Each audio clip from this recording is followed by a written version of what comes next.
pessoal, tudo bom? Meu nome é Emma Ferraz e você está no canal Literaturice. Hoje eu vim conversar com vocês sobre Ulisses, do James Joyce. Pra quem não sabe, eu fiz uma série de vídeos que eu intitulei Lendo Ulisses, e para cada vídeo eu vou lá e comento um episódio do Ulisses, desse livro aqui, calhamaço, pra comentar com vocês sobre a minha experiência, enfim. Lá tá tudo divididinho, bonitinho. Aqui está o card pro Lendo Ulisses, vou deixar lá embaixo no box de descrição também se você quiser conferir, mas tá lá pra vocês darem uma olhadinha. Então, se vocês gostaram dessa série de vídeos, deixem aqui nos comentários que eu vou amar saber. Hoje, então, eu vim concluir essa série de vídeos, porque, enfim, eu li James Joyce por inteiro. E esse livro aqui, gente, tudo bem, ele tem uma fama extrema de ser muito difícil, de ser o traquinas da literatura. E realmente esse livro não é assim tão fácil, ele é muito difícil por vários motivos, mas é como a Tati Feltrin uma vez disse num vídeo, é apenas um livro, sabe? Encare isso como um objeto com páginas, que tudo bem, o conteúdo pode ser desafiador, mas você consegue chegar lá. Se eu cheguei, vocês também conseguem, com certeza. Mas muitas pessoas me perguntam realmente se é desafiador, se elas devem ler, e eu acho que assim, você sente vontade? Sente. Você tem isso, assim, você tem esse chamado, né? Vem uma luz e fala, leia, Ulisses. Se você tem muita vontade, encare. Pode ser que você não consiga ler, assim, logo de início, na primeira vez, mas com certeza um dia você vai conseguir ler. Se você tiver muita persistência também, você vai conseguir, porque esse livro exige bastante atenção do leitor, bastante paciência. Mas é muito gostoso chegar no final dele e falar, ufa, eu terminei Ulisses, terminei esse calhamaço, esse clássico da literatura. Então é muito gostoso, muito gratificante você concluir a leitura dele. E é uma experiência muito enriquecedora, eu diria, ela é muito rica. Porque o livro, ele não é assim simples. Ele é um calhamaço de 1000 páginas, tem 18 capítulos, e em cada episódio, cada capítulo, o James Joyce foi lá e colocou uma técnica diferente. Então são 18 técnicas mais ou menos diferentes entre si, e é como se fosse o início de um livro mesmo a cada episódio, apesar do tema ser mais ou menos o mesmo, assim, não é que o tema é mais ou menos o mesmo, porque tem vários temas aqui, em sua maioria triviais, e a sincronia, já vou até adiantar, a sincronia que tem entre esses temas é perfeita, assim, o autor conseguiu enganchar cada tema com o outro e construir uma trama, sabe, muito bem ligada, enfim, muito bacana isso. Mas não é um livro para qualquer momento da sua vida enquanto leitor. E é por isso que muitas pessoas abandonam um livro, chegam até, sei lá, o terceiro episódio, não aguentam e deixam o livro de lado. Então sim, ele é desafiador, por conta da quantidade de páginas, também por conta das técnicas, as diferentes técnicas, e também por conta da escrita. Por quê?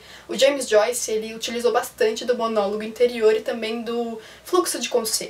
Vamos colocar como se fosse a mesma coisa. Então a gente tá a todo momento na cabeça dos personagens, mas pior, a gente não sabe se é o narrador ou se é o personagem dizendo aquilo pra gente. Então, muitas vezes fica muito confuso. E outra característica também que deixa o livro difícil são as inúmeras, incansáveis referências que o autor faz à cultura irlandesa. Na verdade, à cultura em geral, mas sobretudo à cultura irlandesa, que é, enfim, o país onde ele nasceu e onde a história se passa, porque a história ela vai tratar sobre, vamos dizer, dois personagens centrais, que é o Bloom e também o Stephen Dedalus. E vai ter aí um período de um dia. Ele vai começar mais ou menos às 8 horas de uma quinta-feira, que é dia 16 de junho, e vai terminar às 2 horas da sexta-feira. Então acompanharemos esse dia da vida do Bloom e também do Stephen Dedalus.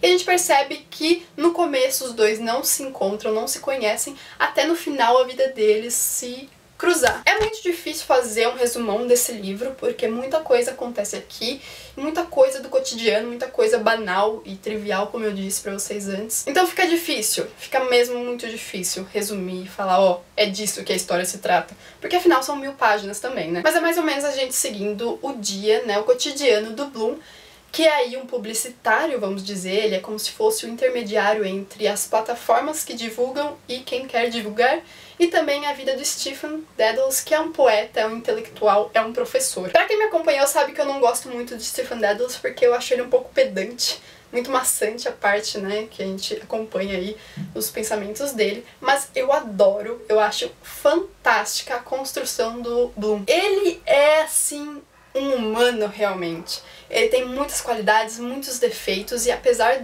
dos defeitos serem bem assim mostrados pra gente, eu ainda assim gostei bastante dele.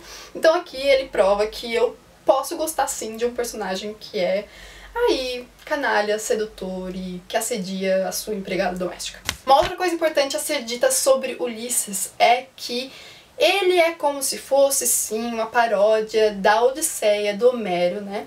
Que é uma obra muito importante, é uma das nossas maiores obras da literatura mundial. Paródia é como se o autor pegasse então esse texto, né, original aí, trouxesse algumas referências dele aqui no seu texto e fizesse meio que uma brincadeira com ele. Mas a minha opinião também segue a opinião do meu professor, que enfim me ensinou sobre esse livro, e também a opinião do Nabokov, que escreveu um ensaio de mais de 100 páginas. O ensaio está aqui nesse livro Lições de Literatura, que é sensacional, é fantástico esse livro. E os dois falam que é uma bobagem você seguir fielmente e tentar ver a cada episódio, a cada linha, as referências à Odisseia do Homero. É uma total perda de tempo, como o Nabokov falou aqui, porque apesar de você ter sim, né, esse eco aqui de Odisseia aqui em Ulisses, ele é muito vago. Eu também acho que a obra consegue ser ela mesma por si só. E é por isso que eu acho que você não precisa necessariamente ler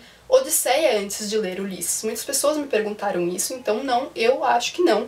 Mas é claro que a experiência vai ser diferente. Se você ler, a experiência vai ser outra, totalmente diferente. Se você não... Sim, ler e não ler são experiências diferentes quando você pegar Ulisses. Porque você vai ter uma bagagem anterior, mas não é necessário porque ele consegue se sustentar por si só. Mas tem duas outras obras que me fizeram falta, porque eu não li antes de ler Ulisses, e me fizeram sim falta na leitura desse livro, que foram Hamlet, outras obras do Shakespeare, porque tem um episódio aqui que vai ter muito do Hamlet aqui, e também Retrato de um Artista Quando Jovem, que também é do Joyce. Nele, o personagem principal é o Stephen Dedalus, então se você acompanha o Stephen Dedalus aqui, aquele livro vai ser muito útil enquanto você lê esse. Além de indicar esse livro aqui, que tem esse ensaio maravilhoso sobre Ulisses, que o autor, o Nabokov, vai pegar episódio por episódio e explicar o que ele acha, o que é fantástico. Eu queria ter descoberto esse livro antes de ler Ulisses, mas eu só fui descobrir depois.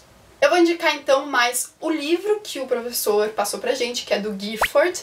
Ele se chama Ulysses Annotated, que é em inglês, então pra quem consegue ler inglês é muito bacana. E lá tem a descrição de todas as referências que existem no livro, ou de quase todas. Vou deixar ali embaixo também o nome, tudo bonitinho pra vocês saberem qual é. E também um site que é o www.ulyssesjamesjoyce.wordpress.com.br, enfim, eu vou deixar lá embaixo certinho pra vocês, que lá tem o autor, ele explica episódio por episódio, muito bacana também pra você que tá lendo Ulisses ou que vai ler Ulisses, quiser acompanhar. São leituras de apoio que te apoiam realmente, porque quando você lê Ulisses, você sente essa necessidade de uma leitura teórica pra te amparar aí, quando você não entendeu o que tá lendo. Eu também queria comentar um pouquinho sobre essa edição. Eu não sei das outras traduções, tem a do Roais, que é muito famosa, enfim, outras. Eu li essa do Galindo, que é publicada pela Companhia das Letras.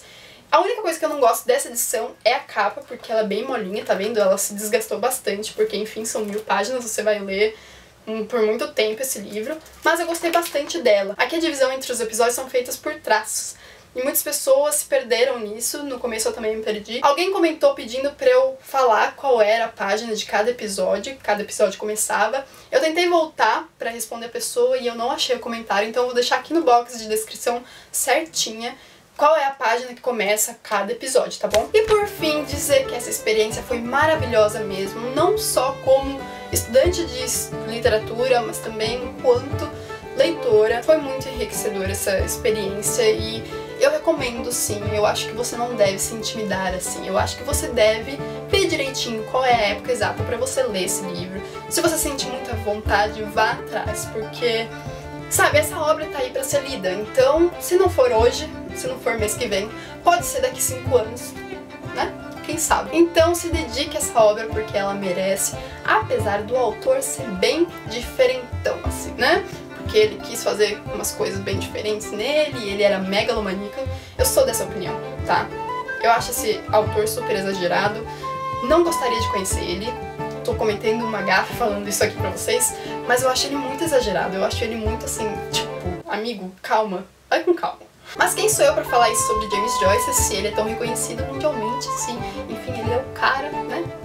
posso estar cometendo um crime falando isso aqui na frente da câmera pra todo mundo. Se você tá achando que eu estou falando besteira aqui, olha só o que ele disse sobre Ulisses. Eu coloquei nele tantos enigmas e tantos quebra-cabeças que ele manterá os professores ocupados durante séculos discutindo sobre o que eu quis dizer. E esta é a única maneira de assegurar a imortalidade de alguém. Tá, James Joyce, senta lá, vai. Mas tudo bem, né? Ele lembra que agora ele conseguiu, então posso dar pra uma besteira mesmo. Mas que isso foi megalomaníaco. Foi. Mas ok, você tá achando pouco? Então vamos lá, mais uma frase do nosso querido James Joyce. Ele disse: a única exigência, tá? Que faço aos meus leitores é que devem dedicar as suas vidas à leitura de minhas obras. Tá? Se você então não concorda agora comigo, não sei mais como me defender no caso. Então é isso, se você gostou desse vídeo, não se esqueça do seu joinha que vai me ajudar bastante na divulgação e também de se inscrever no canal se ainda não for inscrito. Vou ficando por aqui, um grande beijo e até a próxima, tchau, tchau!